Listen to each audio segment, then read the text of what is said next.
خطبہ نمبر 1۔ اس خطبے میں امیر المومنین علیہ السلام نے مختلف مجلسوں، معرکوں اور پیش آنے والے حادثوں میں خطبوں کے انداز میں ارشاد فرمایا ہے۔ بسم اللہ الرحمن الرحیم۔ حمد و سپاس کا سزاوار وہ ہے کہ قوت نطق کلام رکھنے والی تمام ہستیاں اس کی مداح و ثنا سے عاجز و درماندہ ہیں، جس کی نعمتوں کو شمار کرنے والے گننے سے قاصر ہیں اور جس کا حق نعمت کوشش کرنے والے نہیں ادا کر سکتے۔ وہ خدا کہ جس کی حقیقت بلند ہمتوں کے ادراک سے ماورا ہے، جس تک فکر کی گہرائیاں پہنچنے سے قاصر ہیں، جس کے صفات کی کوئی حد نہیں، نہ کوئی ایسی نعمت ہے جو صفات خداوندی کا بیان کر سکے، نہ کوئی ایسا وقت جس کا شمار ممکن ہو، نہ کوئی ایسی مدت دراز جو منتہی ہو۔ اس نے خلائق کو اپنی قدرت اور اختیار سے پیدا کیا اور ہواؤں کو اپنی رحمت اور مہربانی سے پھیلایا اور متحرک و لرزاں زمین کو سنگھائے بزرگ پہاڑوں سے میخ خوب کیا اور مستحکم و استوار فرمایا۔ دین کی پہلی بنیاد خدا کی معرفت ہے اور معرفت کا کمال اس کی تصدیق ہے اور کمال تصدیق توحید ہے اور کمال توحید اس کو ہر چیز سے برتر ماننا ہے۔ یہ کمال اخلاص صفات کی ذات سے نفی ہے، کیونکہ ہر صفت غیر موصوف ہے اور ہر موصوف غیر صفت ہے۔ جس نے اس کی توصیف میں ذات کو صفت زائد سے ملایا، اس نے گویا ذات الہی میں دوئی پیدا کی، اور جس نے دوئی پیدا کی اس نے گویا اس کی ذات میں تقسیم مانی، اور جس نے ذات الہی میں تقسیم مانی وہ نادان ہے، اور جس نے نادانی کی اس نے خدا کی طرف اشارہ کیا، اور جس نے اشارہ کیا اس نے اسے محدود کر دیا، اور جس نے یہ پوچھا کہ خدا کس چیز میں ہے اس نے گویا کسی چیز کے ضمن میں اسے قرار دیا، اور جس نے سوال کیا کہ وہ کس چیز پر ہے تو اس نے دوسرے مقام کو اس سے خالی تسلیم کر لیا۔ خداوند تعالی ہمیشہ سے موجود ہے مگر حادث اور نوپید نہیں۔ وہ موجود ہے مگر اس کی ہستی عدم و نیستی کے بعد نہیں۔ وہ ہر چیز کے ساتھ ہے لیکن بطور ہمسر نہیں۔ وہ ہر چیز سے الگ ہے لیکن اس سے کنارہ کش نہیں۔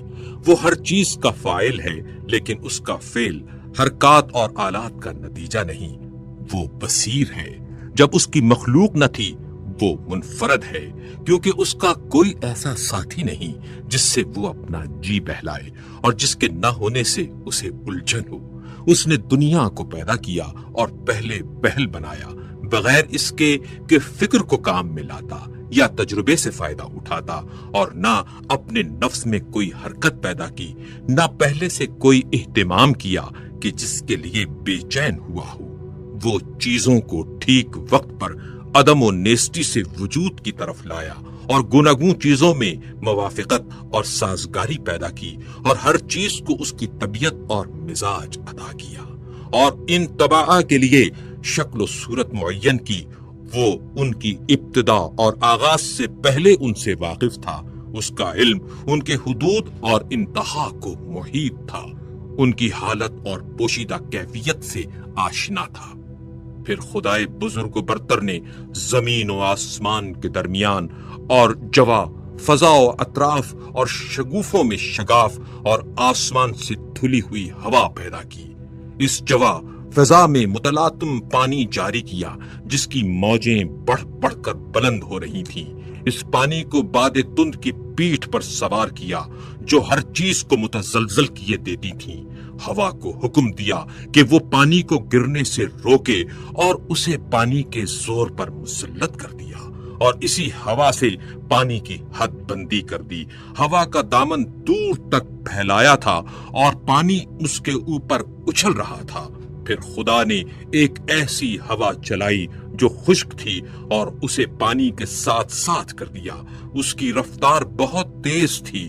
خدا نے ہوا کو حکم دیا کہ اس پانی کو حرکت دیتی رہے اور موجوں کو ابھار کر اوپر کی طرف پھینک دے۔ ہوا نے اس پانی کو اس طرح متھا جیسے مشک میں دودھ متھا جاتا ہے۔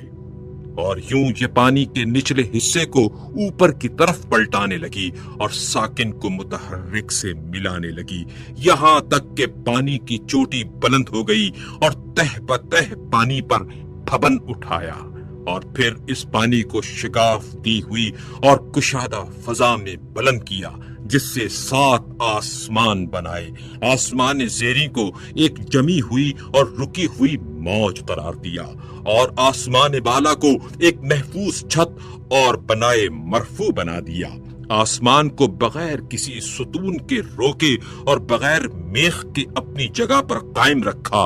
پھر خدائے بزرگ و برتر نے اس آسمان کو چمکتے ہوئے ستاروں اور دمکتے ہوئے تاروں سے مزین کیا، اور اس میں چراغ نور افشاں یعنی خورشید و ماہ درخشاں کو رواں دواں کیا۔ یہ ساری چیزیں گھومتے ہوئے آسمان، رواں دواں چھت اور لوح متحرک میں تھیں۔ پھر خدا نے بلند آسمانوں کے بیچ میں شگاف دیا اور ان خلاؤں کو فرشتوں کی مختلف قسموں سے پر کر دیا۔ ان فرشتوں میں کچھ حالت سجدہ میں ہیں، رکوع نہیں کرتے، کچھ مصروف رکوع ہیں اور کھڑے نہیں ہوتے۔ ان میں ایک گروہ صف بستہ کھڑا ہے جو اپنی جگہ سے ہلتا تک نہیں۔ کچھ وہ فرشتے ہیں کہ تسبیح خوانی میں مصروف ہیں مگر ذرا نہیں تھکتے۔ یہ تمام ملائکہ ایسی غیر مادی ہستیاں ہیں کہ ان پر آنکھوں کی نہ نیند چھاتی ہے، نہ عقلوں کی بھول چوک کا غلبہ ہوتا ہے، نہ بدنوں کی سستی طاری ہوتی ہے، نہ بھول چوک کی غفلت کا اثر طاری ہوتا ہے۔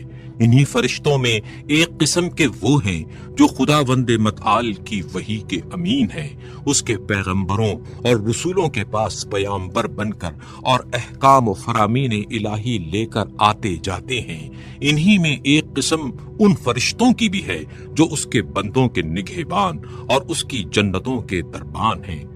ان میں بعض ایسے فرشتے ہیں کہ جن کے قدم زمین کے طبقات زیریں میں گڑے ہوئے اور گردنیں بلند و بالا آسمان سے نکلی ہوئی، اور ان کے اجسام اطراف عالم سے نکلے ہوئے ہیں، اور عرش الہی کے پیالے سے ان کے کاندھے ملے ہوئے ہیں، اور ہیبت و عظمت انوار الہی سے ان کی نگاہیں جھکی ہوئی ہیں، اور عرش کے نیچے وہ اپنے پروں میں لپٹے کھڑے ہیں۔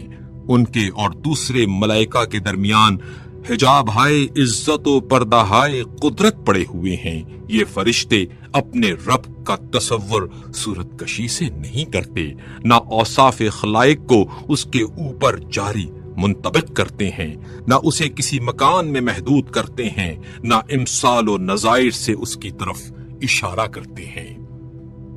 امیر المومنین علیہ السلام نے تخلیق آدم کے متعلق خطبہ دیتے ہوئے ارشاد فرمایا، پھر جب خداوند متعال آسمان و زمین، خورشید و ماہ و سیارگان پیدا کر چکا، اس نے جائے سنگ لاخ و ہموار زمین، شور اور ارض خاکی سے جو قابل کاشت تھی پارائے خاکی اکٹھا کیا، اس کو پانی میں سانا تاکہ وہ خالص اور پاکیزہ ہو جائے، پھر اسے تری سے گوندھا یہاں تک کہ زمین کے عناصر ایک دوسرے میں پیوست ہو گئے۔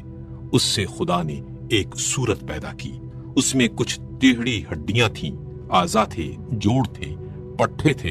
اسے ایک خاص مدت اور مخصوص وقت تک اسی طرح رکھا، یہاں تک کہ وہ سوکھ کر خشک ہو گئی اور سخت ہو کر کھنکھناہٹ دینے کے قابل ہو گئی۔ پھر خدا نے اس میں اپنی روح پھونک دی۔ اب ایک ایسا انسان پیدا ہو گیا جو ذہین ہے اور ذہن سے کام لیتا ہے، جو صاحب فکر ہے اور فکر کو کام میں لاتا ہے، جو صاحب اعضاء و جواہر ہے اور ان سے خدمت لیتا ہے۔ وہ اپنے اعضاء کو جس طرح چاہے جنبش دیتا ہے، صاحب فہم و فراست ہے، حق اور باطل میں تمیز کر سکتا ہے۔ وہ چکھنے کی حس کا مالک بھی ہے اور سونگھنے کی حس کا بھی۔ وہ رنگ اور جنس میں امتیاز کر سکتا ہے، مختلف رنگوں کی مٹی سے بنا ہوا، ان اخلاق سے ترتیب دیا ہوا جو ایک دوسرے سے معارض ہیں، گرمی سے بھی اور سردی سے بھی، تری سے بھی اور خشکی سے بھی، اندوہ و خوشحالی سے بھی۔ خدا نے یہ مخلوق پیدا کی اور آدمی نام رکھا۔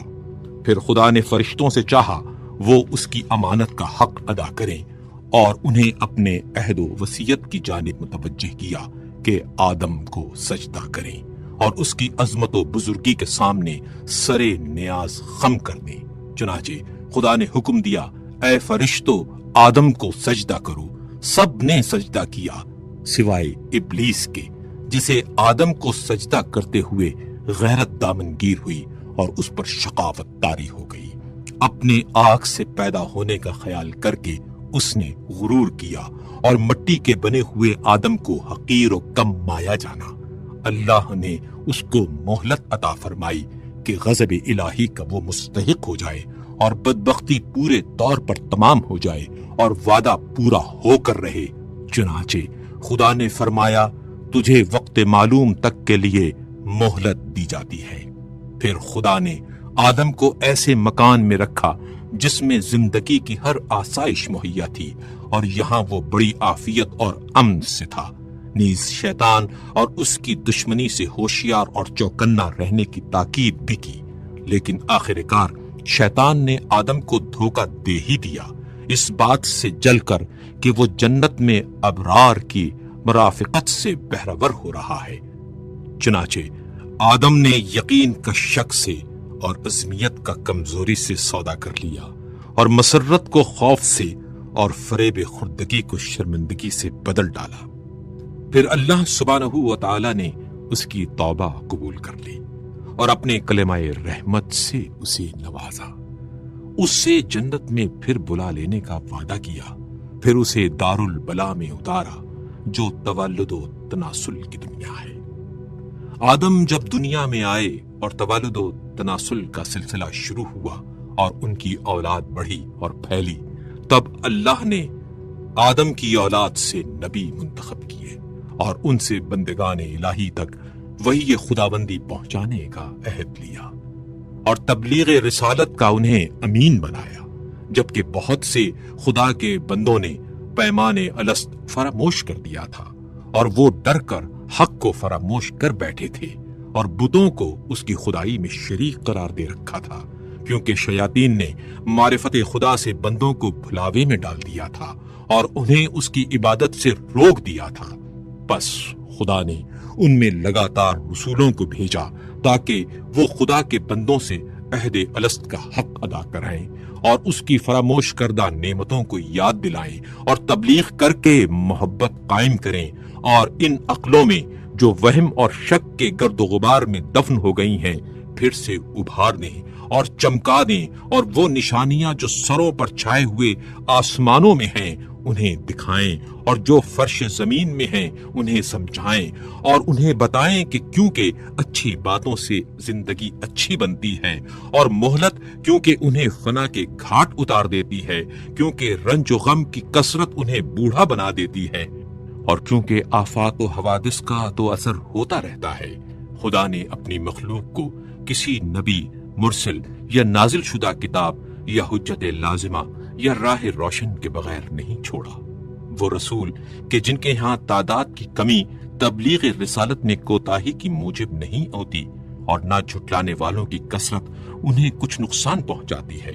کچھ رسول آئے جنہوں نے پہلے والے رسولوں کی خبر دی اور بعد میں آنے والوں کی تصدیق کی، یوں ہی قرن گزرے اور صدیاں بیت گئیں اور زمانے گزرتے رہے، اور آباء و اجداد آئے اور گئے، ان کی نسلیں گزریں، یہاں تک کہ خداوند قدوس نے محمد صلی اللہ علیہ وآلہ وسلم کو بھیجا تاکہ اس کا وعدہ پورا ہو جائے اور اس کی نبوت ختم ہو جائے۔ انبیاء سے اس نے اس رسول صلی اللہ علیہ وآلہ وسلم کے بارے میں عہد لے لیا تھا۔ ان کی علامتیں مشہور اور ولادت باعزت ہے۔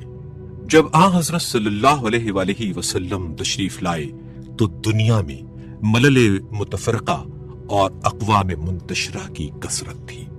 مختلف فرقے تھے، بعض وہ کہ خدا کو بندوں سے تشبیہ دیتے تھے اور اسے مخلوقات کی طرح جانتے تھے، بعض وہ تھے جو اس کے نام میں تحریف کرتے تھے جو اس کی ذات سے کوئی تعلق نہیں رکھتے تھے، کچھ ایسے جو اس کے علاوہ کسی غیر کے لیے رائے دیتے تھے۔ رسول صلی اللہ علیہ وآلہ وسلم نے انہیں گمراہی سے ہدایت کی طرف نکالا، انہوں نے انہیں جہالت سے بچایا۔ پھر خدا نے چاہا اپنے رسول صلی اللہ علیہ وآلہ وسلم سے ملاقات کرے۔ وہ اپنے رسول صلی اللہ علیہ وآلہ وسلم سے راضی تھا۔ اس نے اپنے رسول کو اس بات سے ماورا سمجھا کہ وہ دنیا میں رہے اور اس کی سختیاں سہے، لہٰذا اسے کرامات اور بزرگی کے ساتھ اٹھا لیا صلی اللہ علیہ وآلہ وسلم۔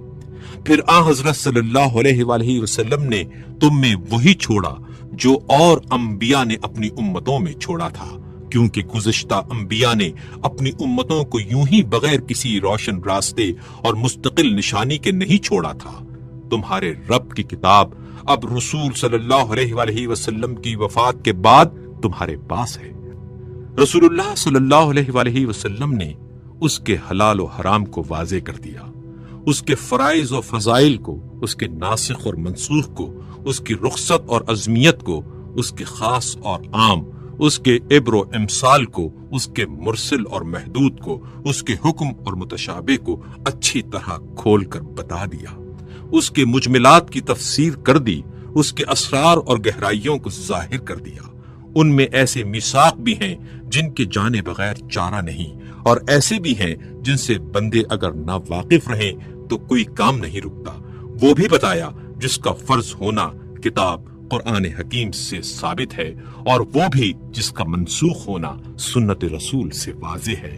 وہ باتیں بھی بتائیں جن کا اختیار کرنا از روئے سنت واجب ہے، اور کتاب قرآن میں اس کے ترک کرنے کی رخصت ہے، نیز یہ بھی کہ کیا چیز وقتی حیثیت سے واجب ہے مگر آئندہ زمانے میں ان کا واجب ہونا ضروری نہیں رہا۔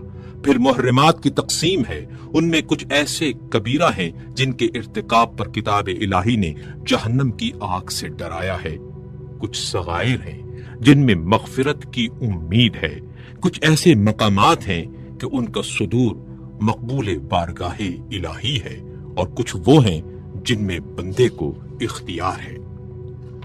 امیر المومنین علیہ السلام نے پہلے خطبے میں حج کا ذکر کرتے ہوئے ارشاد فرمایا، خدا نے تم پر اپنے گھر کعبے کا حج فرض کر دیا ہے، وہ گھر جسے دنیا بھر کے لیے قبلہ بنایا ہے۔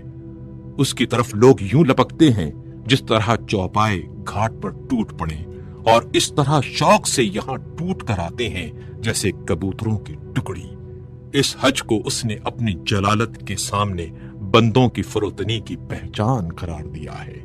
اس نے اپنی مخلوق سے ان لوگوں کو چن لیا ہے جو اس کی آواز سنتے ہیں، جو اس کی دعوت پر لبیک کہتے ہیں، جو اس کے قول کی تصدیق کرتے ہیں، اور اس کے نبیوں کے مقامات پر کھڑے ہو کر ایسے دکھائی دیتے ہیں جیسے وہ ملائکہ جو عرش الہی کے طواف میں مصروف رہتے ہیں۔ یہ لوگ عبادت کے بازار سے خوب نفع کماتے ہیں اور جمع کرتے ہیں، اور اس کے وعدہ مغفرت کی طرف جلد جلد تیزی سے قدم بڑھا رہے ہیں۔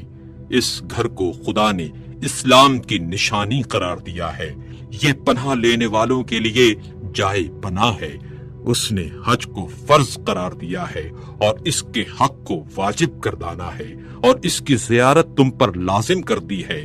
چنانچہ خدائے بزرگ و برتر فرماتا ہے، اللہ کی طرف سے ان لوگوں پر حج فرض ہے جو زاد راہ رکھتے ہیں، اور جس نے انکار کیا تو خدا سارے عالم سے بے نیاز ہے۔